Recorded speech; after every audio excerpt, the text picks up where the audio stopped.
নমস্কার বন্ধুরা, আজকে আবার চলে এসেছি আমার রান্নাঘরে। আজকে রান্না করব রুই মাছ। রুই মাছটা আমার ভাজা হয়ে গেছে। এই বেগুন দিয়ে একটু ঝোল করব। বাস আদা জিরে বাটা দিয়েছি, বেগুনটা ভেজে দিয়েছি, একটু টমেটো দিয়েছি, আর এদিকে বাঁধাকপি রান্না করছি। বাঁধাকপিটা রান্না হয়ে গেছে, বেগুনটা একদম কষা হয়ে গেছে। এবার আমি জল ঢেলে দিই। ঝোলটা ফুটে গেছে, এবার আমি মাছগুলো দিয়ে দেবো। বন্ধুরা, বেগুন দিয়ে মাছ দিয়ে ঝোলটা কেমন হয়েছে কমেন্ট তো অবশ্যই করবেন।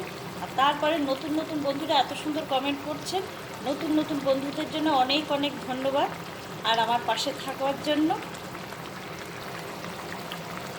আমরা অবশ্য সবাই সবাইকে কমেন্ট করব, সুন্দর সুন্দর কমেন্ট করব, তারপরেই তো আমরা এগিয়ে যাব না। ব্যাস যতটা পারি বন্ধুত্ব এগিয়ে নিতে পারি, তাই তো।